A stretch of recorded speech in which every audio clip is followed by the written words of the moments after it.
चलिए पढ़ते हैं भीष्म साहनी की लिखी कहानी धरोहर। अपनी जिंदगी के आखिरी वर्षों में माँ ने घर के आंगन में एक पेड़ रोपा था। माँ ऐसे छोटे बड़े बहुत से काम करती थी। सूत काता करती और अपनी ज़रूरत के कपास घर के आंगन में से पैदा कर लेती। कभी अमरूद के पेड़ लगाती, कभी पपीते के। पर तब माँ बूढ़ी हो चली थी, ज़्यादा चल फिर नहीं सकती थी। कभी कभी सोचता हूँ कि माँ ने अपने उस लड़खड़ाते बुढ़ापे में आम का पेड़ लगाया ही क्यों। क्या सचमुच माँ अपने को झुठला रही थी कि आम पर फल लगेगा तो वह उसे खाने के लिए जिंदा होगी। पर माँ को ऐसा कोई भ्रम नहीं था। जिस दिन उन्होंने गुठली बोई थी उसी दिन कहा था कि मैं इसका पौधा ही देख पाऊँ तो बड़ी बात है, पर तुम लोग कभी इसका फल जरूर खाओगे। वह दिन मुझे आज की तरह याद है।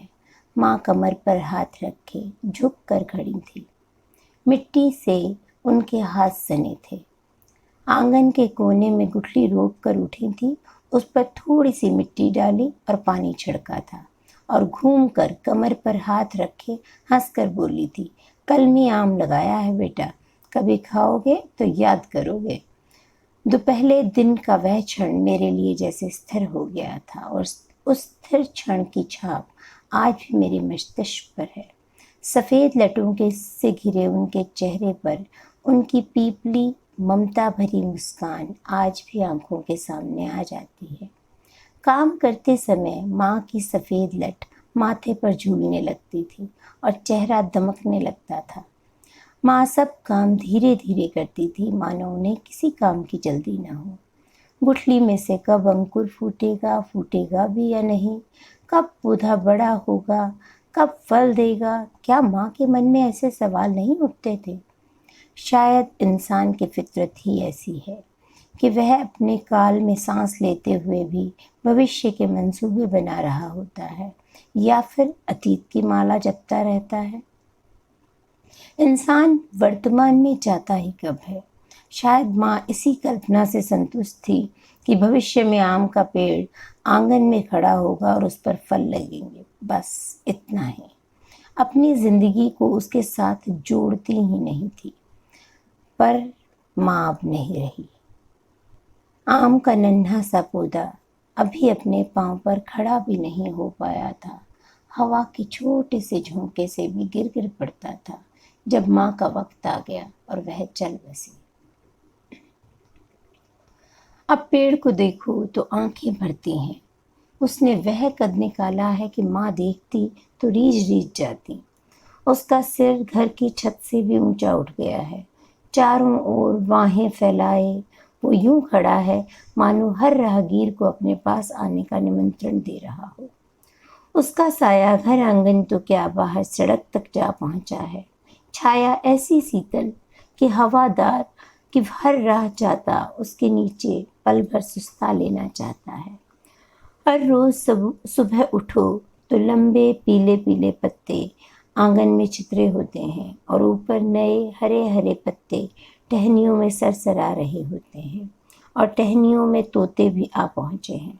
गौरैया भी फुदकती है और तने पर गिलहरियाँ दौड़ती हैं और तो और एक कौवा भी आ पहुँचा है और घोंसला बनाकर वहीं बस गया है। पेड़ की ओर देखो तो लगता है जब जैसे कोई सपना साकार हो गया हो। उस पर वह लुनाई आई, वह जवानी फूटी कि क्या कहूँ। हल्के हल्के हवा के झोंके उठते तो पेड़ साएं साएं करने लगता और उसमें से जैसे संगीत फूटने लगता।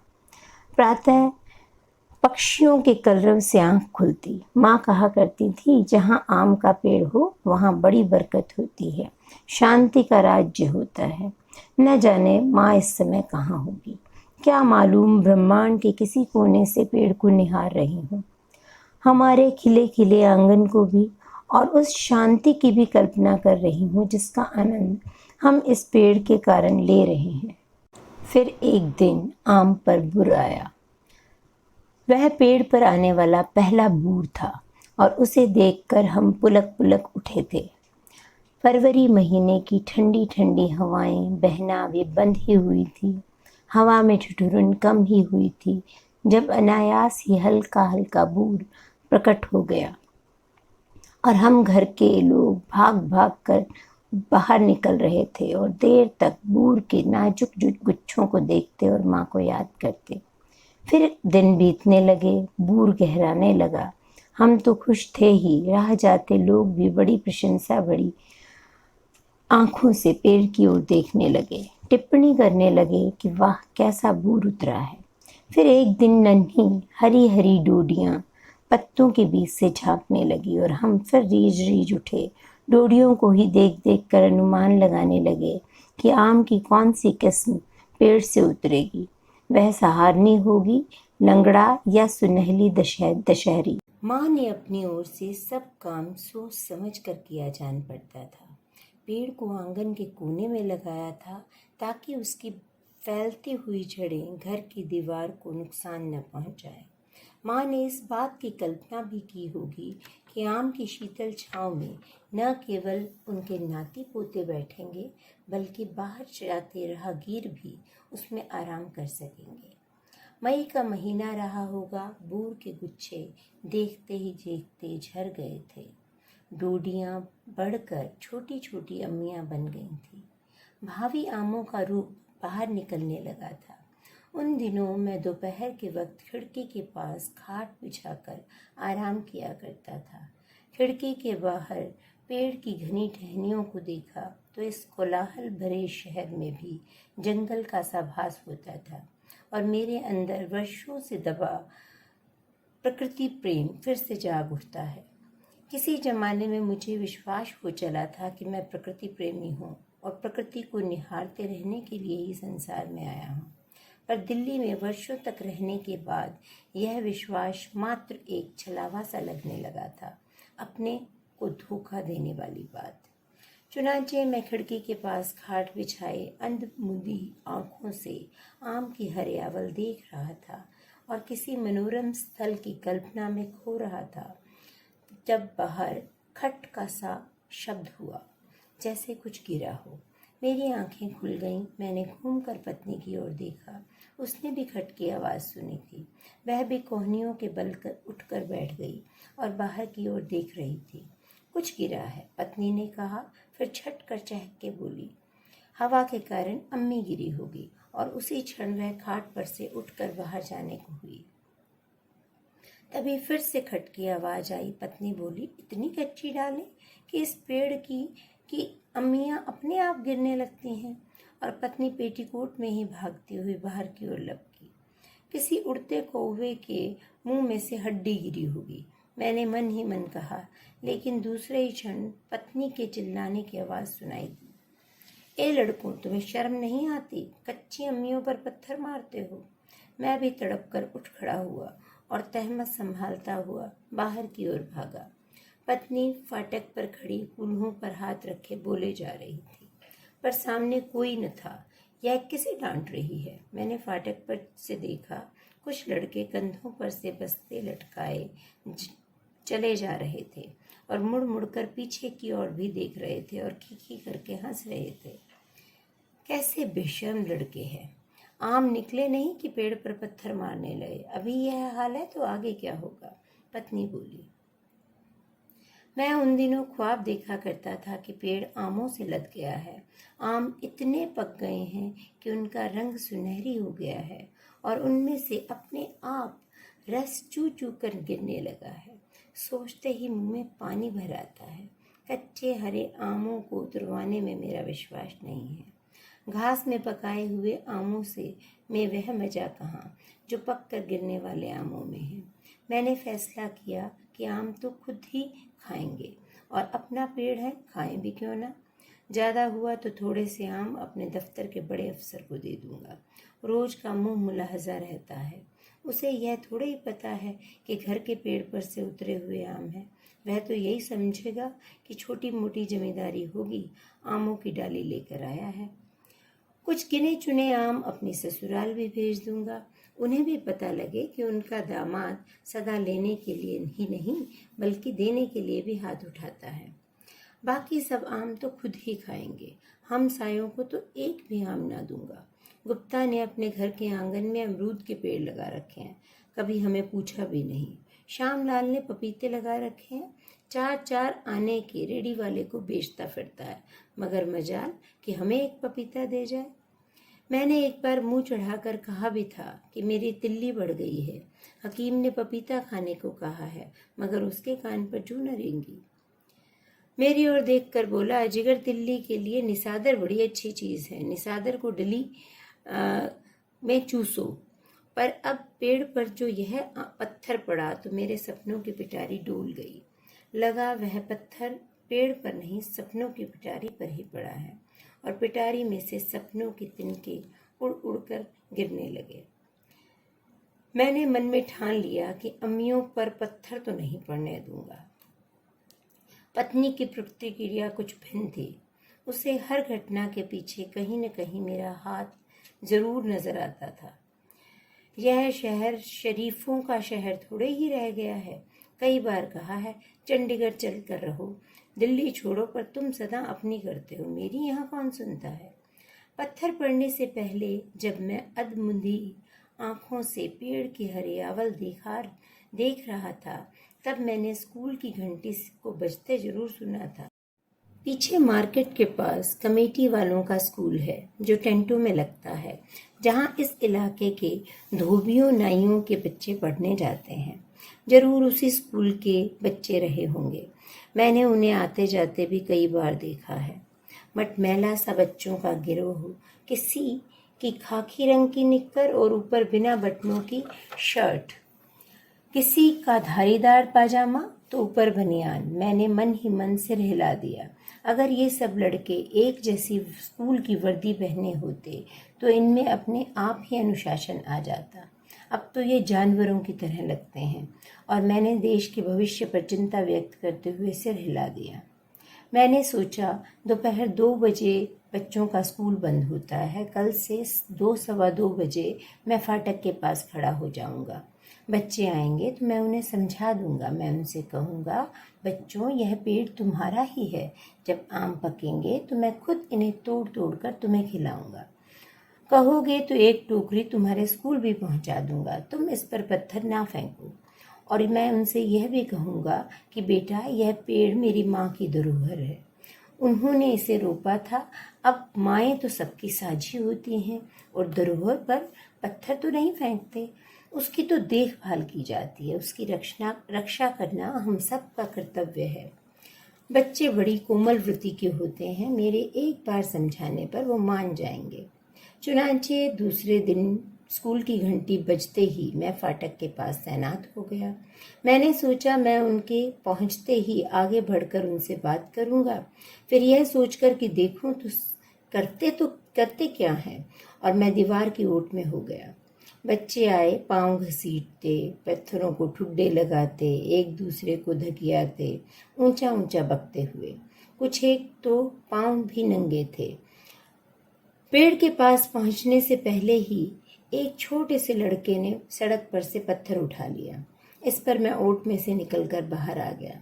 मुझे देखते ही सभी सहम गए और सिर झुकाए अपने आप ही सड़क की दूसरी ओर चले गए। पत्थर वाला लड़का कनखियों से मेरी ओर देख रहा था। इधर आओ बेटा, मैंने पुकार कर कहा। इस पर लड़के और भी सकुचा गए और अब सड़क के पार सिर झुकाए एक पांत में आगे बढ़ने लगे। मैंने यही उचित समझा कि मैं स्वयं सड़क पार करके उनके पास पहुंच जाऊं। उन्हें समझाना बहुत जरूरी था, पर मुझे सड़क पार करता देखकर वे भाग खड़े हुए। रुको रुको, मैं तुमसे कुछ कहना चाहता हूँ, मैंने कहा और हाथ हिलाया, पर वे रुके नहीं और आगे बढ़ते गए। कभी कभी उनमें से कोई बालक पीछे मुड़कर देखता और फिर भागने लगता। मैं सड़क के बीचों बीच खड़ा था और वे भागते गए, मुड़ मुड़कर पीछे की ओर देखते भी गए। दूर पहुंचकर वे रुक गए।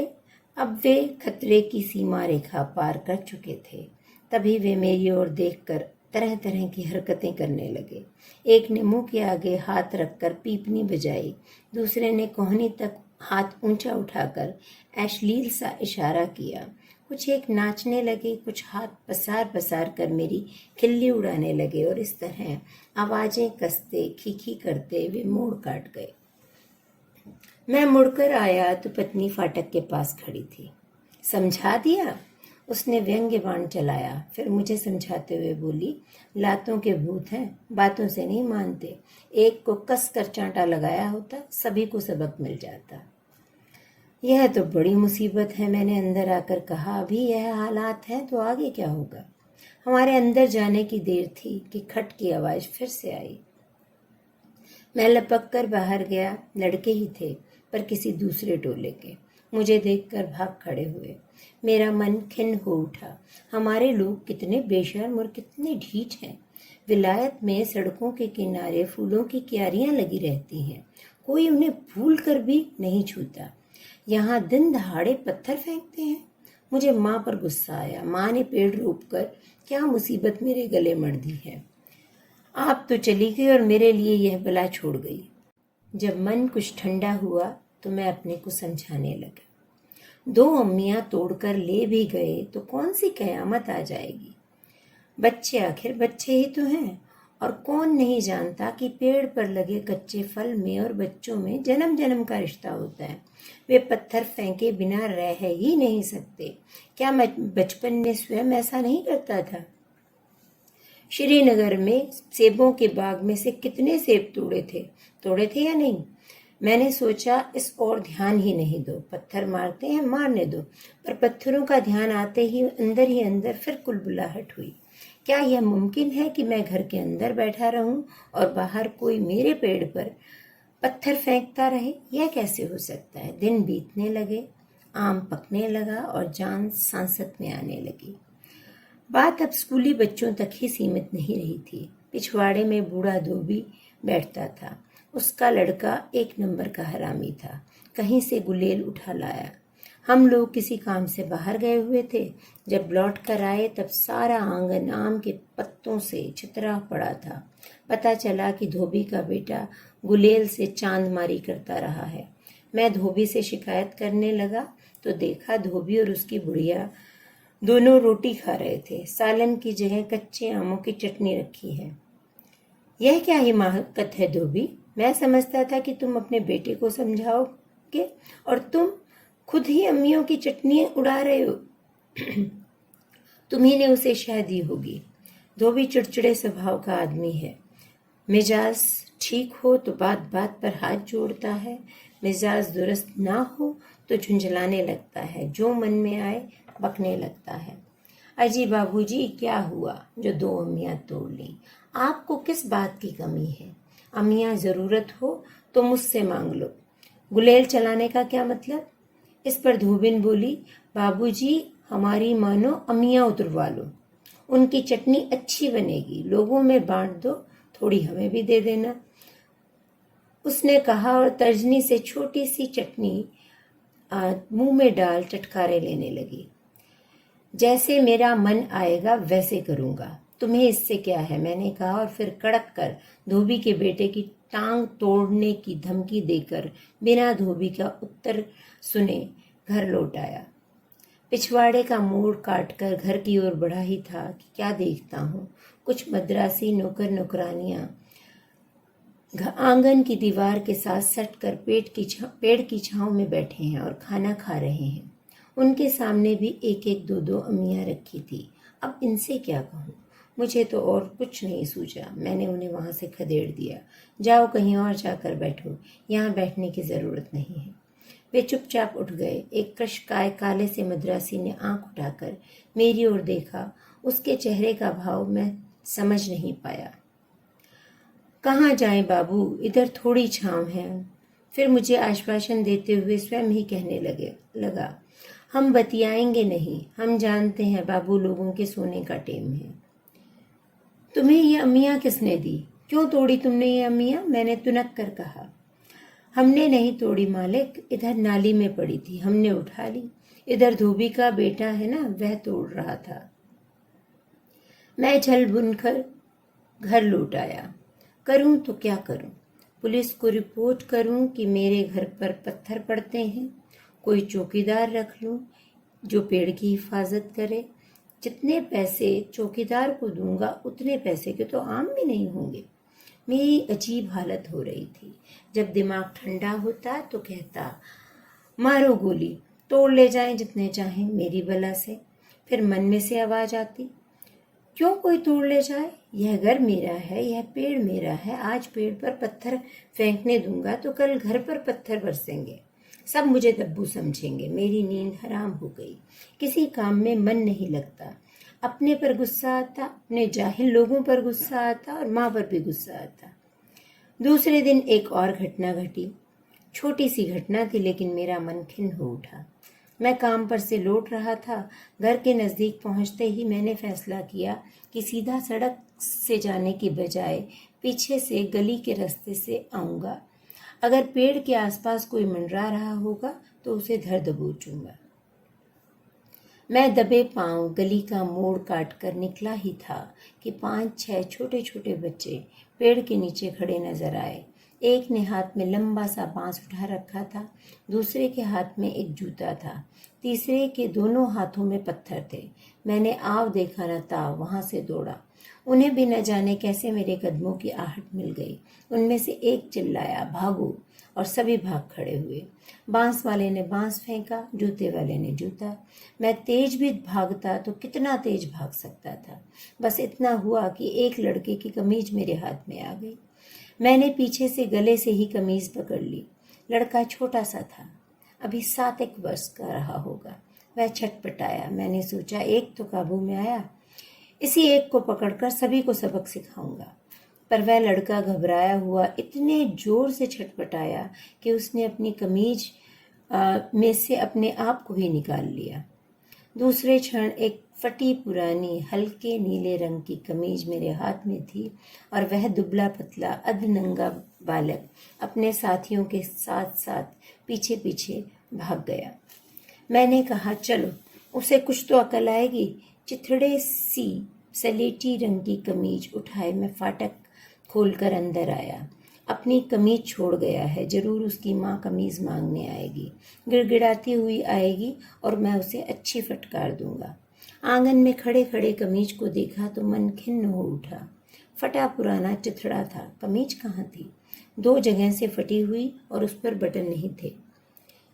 बटन नहीं थे इसलिए लड़का उसमें से निकल पाने में कामयाब हो गया।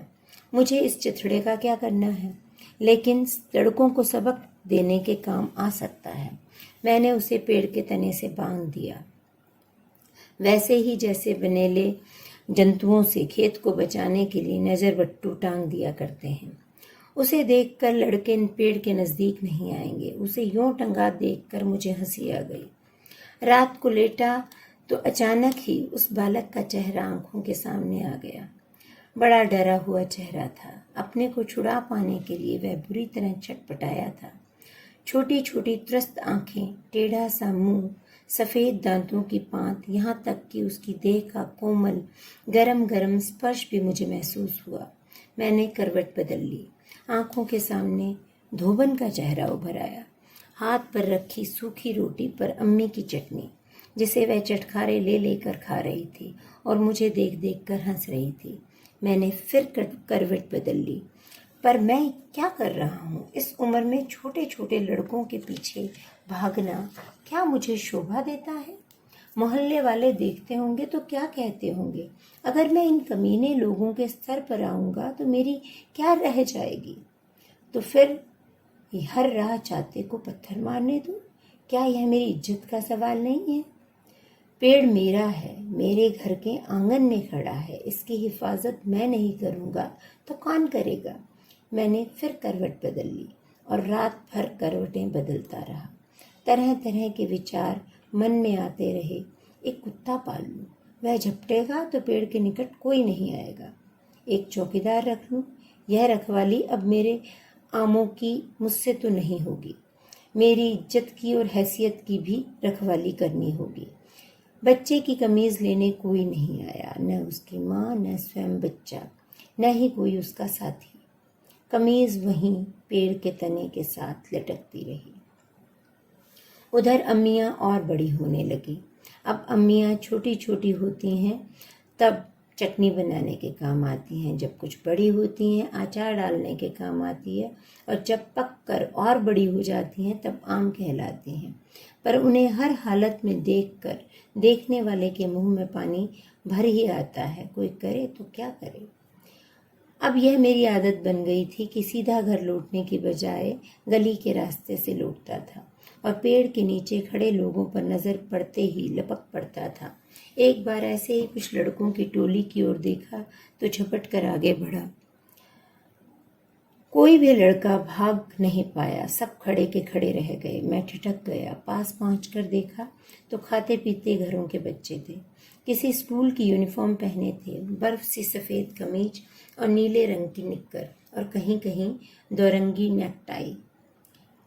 अंकल, मैंने कुछ नहीं किया, इससे पूछ लो, एक लड़के ने सहम कर कहा। अंकल, अब मैं फिर नहीं करूंगा, प्रॉमिस अंकल, एक दूसरे लड़के ने कहा। एक के हाथ में पत्थर था और दूसरे के हाथ में आम। बहुत बुरी बात करते हो, तुम्हें शर्म आनी चाहिए। अब फिर कभी पत्थर नहीं फेंकना, नहीं तो मैं तुम्हारे डैडी से कहूंगा। यह आम ले लूं अंकल, एक ने ललचाई नजर से कहा। ले लो, मैंने कहा और फाटक खोलकर अंदर चला गया। जब आम पकने लगे तब नित नए तूफान उठने लगे। कभी हम लोग बाहर से आते तो खबर मिलती कि 2 आदमी पेड़ पर चढ़े हुए थे और न जाने कितने आम तोड़ कर ले गए। आंगन के फर्श पर पत्ते बिखरे होते और पत्थर भी बिखरे होते। पेड़ की टहनियों में से कभी किसी का जूता अटका हुआ मिलता तो कभी किसी की छड़ी। मैंने माथा पीट लिया। ऐसे पेड़ की रक्षा कर पाना मेरे लिए असंभव है। लाचार होकर एक रोज मैं और मेरी पत्नी ने एक लंबा सेमिनार किया, और सेमिनार कहो यह सम्मेलन, विषय एक ही था, माँ की इस धरोहर से कैसे पिंड छुड़ाया जाए। माँ का नाम लेते ही पहले तो मेरी जुबान लड़खड़ा गई। माँ का चेहरा आंखों के सामने आ गया, वही मुस्कुराता सफेद लटों से घिरा चेहरा।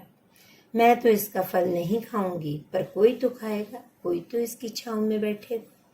इस पर पत्नी बोली, सुनो जी, अब की बार जो हो गया सो हो गया, आगे के लिए तुम 2 इंतजाम करो। एक तो पेड़ के तने पर कंटीली तारें लगवा दो ताकि उस पर कोई चढ़ ही ना सके। पत्थर मारने से ज्यादा आम नहीं गिरते, यह तो जब मुए पेड़ पर चढ़ जाते हैं तभी ढेरों आम तोड़ डालते हैं। और दूसरा एक कुत्ता रख लो। बस यही 2 बातें कर लो, इसके सिवा कोई चारा नहीं। मैंने तुनक कर कहा, एक चारा है। वह क्या? वह यह है कि इस पेड़ को ही कटवा दिया जाए। पत्नी की आंखें फैल गईं। स्तब्ध से स्वर में बोली, माँ का रोपा पेड़ कटवा दोगे? इसमें भावुक होने की कोई बात नहीं। हर साल इस पर फल लगेंगे और हर साल पत्थर पड़ेंगे। मुझसे यह परेशानी और नहीं उठाई जाती। नहीं जी, ऐसा भी कभी हुआ है? अगर नहीं तो तुम इसकी का इंतजाम खुद करो, यह रोग मेरे बस का नहीं।